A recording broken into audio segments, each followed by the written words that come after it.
Olá, queridos estudantes do sétimo ano, e aí, tudo bem com vocês? Bom, sejam todos bem-vindos a mais uma aula de filosofia. Depois que vocês já terminaram de fazer os exercícios da página anterior, né, sobre o copo meio cheio, meio vazio, e assim por diante, sobre a questão do urubu, como que a sociedade enxerga, aquela historinha tão legal, nós vamos falar hoje um pouco sobre Em Busca do Saber. Veja só.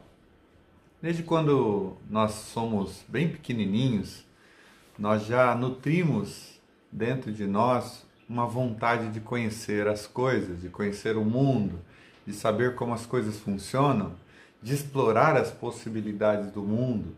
Quer dizer, a gente olha para a natureza e fica se perguntando: será que dá para fazer algo diferente do que aquilo que estamos conseguindo fazer com ela? Será que ela se comporta de uma maneira diferente? Então, a gente nutre dentro de si essa vontade por conhecimento, por saber mais, por explorar as possibilidades.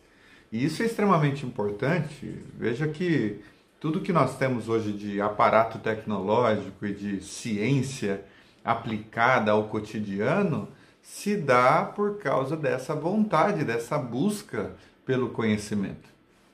Quem poderia imaginar 50 anos, 60 anos atrás, que nós teríamos ferramentas que nos permitem nos comunicarmos com pessoas ao redor do mundo, de que nós teríamos grandes aparatos para viajarmos de uma maneira tão veloz de um ponto para o outro. Quem poderia imaginar que nós teríamos tantos recursos para conseguir comida rápida, para conseguirmos conhecer o mundo sem sairmos de casa, e assim por diante, e termos informações numa velocidade tão grande. Veja, é graças à imaginação, é graças à busca pelo conhecimento que nós chegamos onde chegamos e podemos, inclusive, ir muito além. Desde quando somos pequenininhos, a gente nutre dentro de si essa vontade pelo conhecimento, e não importa o quanto a gente já saiba, é possível sempre explorar algo a mais. É sempre possível aprender mais. É sempre possível crescer mais. Inclusive, é uma das definições de morte que eu mais aprecio é a seguinte definição, de que morte é quando a gente decide que não precisa aprender mais. A verdadeira morte não é aquela que acontece do ponto de vista fisiológico, do ponto de vista do corpo. A verdadeira morte é aquela que se dá quando a gente perde o encanto pelo conhecimento. Ou seja, a gente acha que já sabe o bastante, a gente já acha que já tem todo o conhecimento que a gente precisaria ter. E pessoas com essa mentalidade, elas não se desenvolvem, elas não amadurecem, elas não aperfeiçoam na vida, elas não se tornam melhores com o passar dos anos.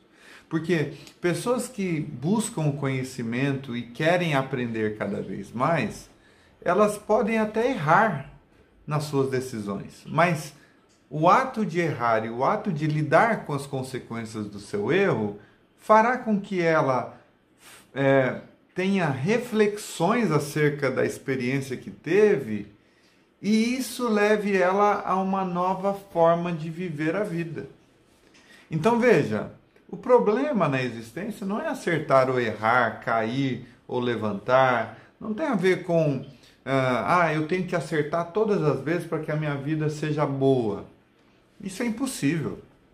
Todo mundo, por mais íntegros que sejamos, pessoas do bem que sejamos, sempre vamos errar, sempre vamos fazer as coisas num momento de pressão, de uma maneira como não deveríamos fazer.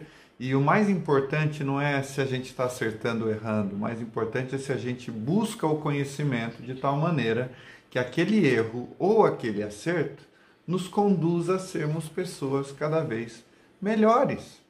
Se a gente encara os nossos preconceitos de frente, vá destrinchando, detonando as falsas argumentações, as falsas crenças que nós mesmos temos.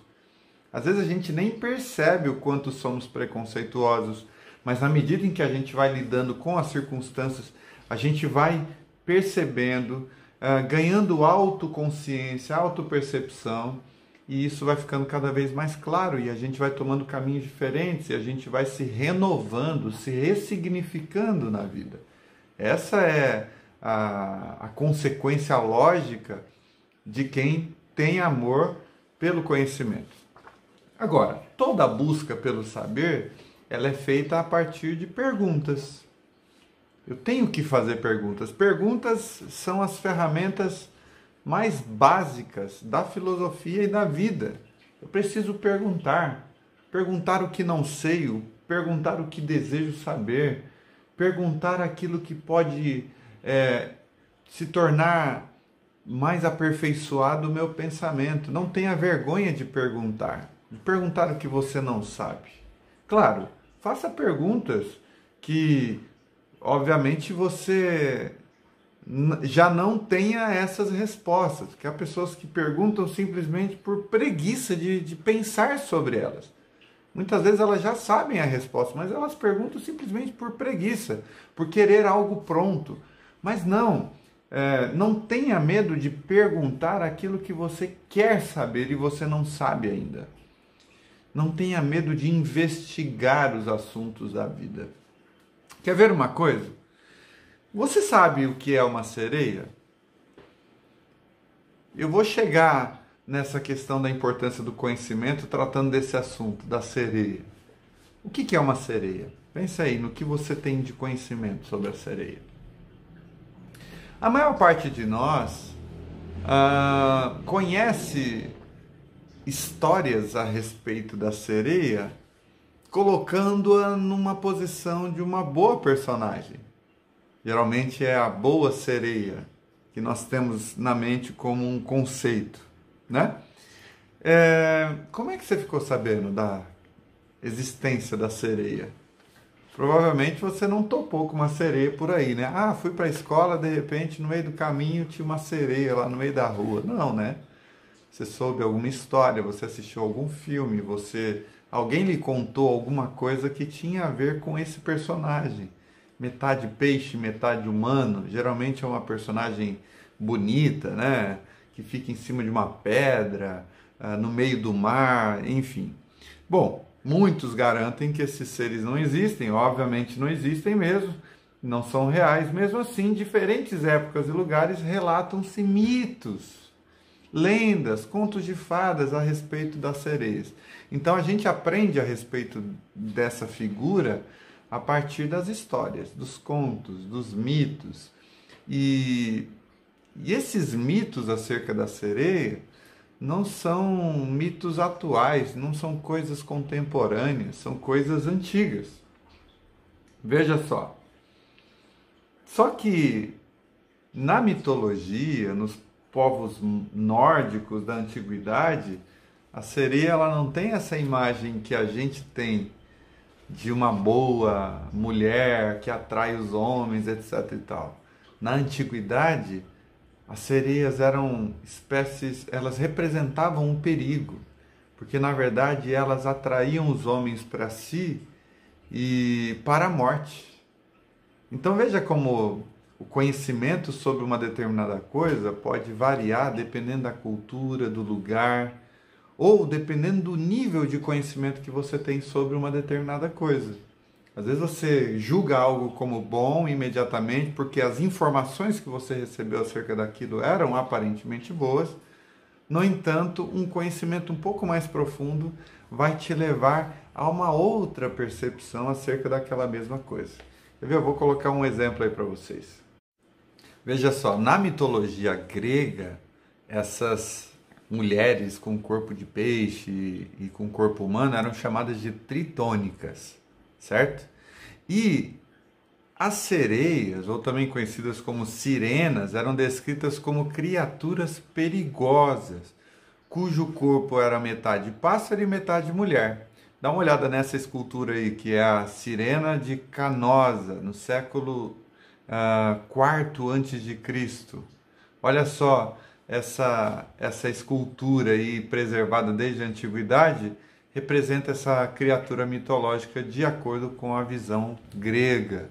Interessante, né? Então tinha a mulher meio peixe, meio ser humano, e também tinha essas criaturas que aí sim eram chamadas de sereias ou sirenas, que era justamente um corpo metade pássaro e metade mulher. Então ambas eram símbolo da periculosidade, símbolo do perigo, ou seja, todo mundo que visse qualquer criatura dessa natureza, ou imaginasse, ou de alguma maneira tivesse contato com isso, a primeira coisa que vinha à mente como significado era cuidado, é perigoso, cuidado, isso leva à morte.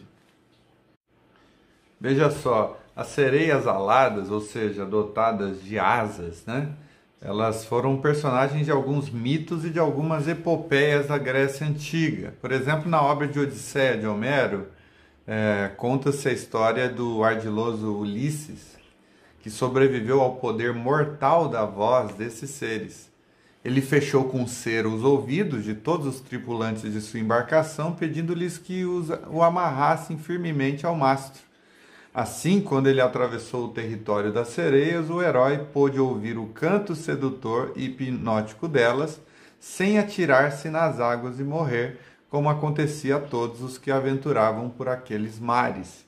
Então é bem legal, a Odisseia de Homero, vale a pena ler essa epopeia da antiguidade grega. E ela é cheia de mitos, e o título da obra se dá ao nome grego de seu protagonista, que era Odisseu, que mais tarde os latinos chamaram de Ulisses.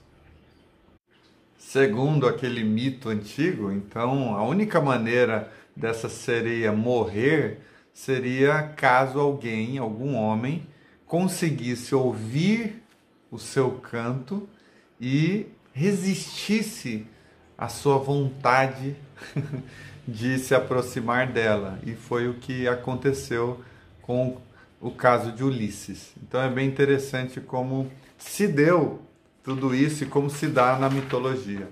E aí, você gostou de ter percebido essas nuances aí da história ou do mito da sereia? Até tem essa expressão popular, né? Ouvir o canto da sereia, que é sinônimo de ser enganado. Ah, fulano de tal ouviu o canto da sereia. Significa, fulano de tal foi iludido, ele foi enfeitiçado, ele foi enganado, ele foi persuadido. Então, veja como o nosso conhecimento sobre a vida, sobre as coisas, precisa ganhar proporções cada vez mais profundas. Às vezes, a gente utiliza expressões como essa, o canto da sereia, a gente nem imagina que isso está atrelado a um determinado mito, a uma determinada história. Quando a gente fala assim para alguém, fulano de tal está fazendo as coisas nas coxas. Você já percebeu? Por que tem essa expressão? Ele está fazendo isso nas coxas. Fazer nas coxas. Você sabe, você conhece a história por trás dessa expressão? Isso também faz parte da vontade de conhecer mais, conhecer como é que o vocabulário e as expressões e os ditados populares se relacionam com a história do seu povo, com a história do Brasil e assim por diante. Então veja, na página 12 tem aqui alguns exercícios para a gente fazer. Já que já fizemos os da página 8 e da página 9, resta nos fazer então os da página 12, tá bom? Então, ao vivo aí, junto com vocês, ouçam as instruções que eu tenho para passar para vocês, se faremos isso juntos agora, ou caso não dê tempo, vocês terão que fazer isso para a próxima aula, tá bom? Bora lá!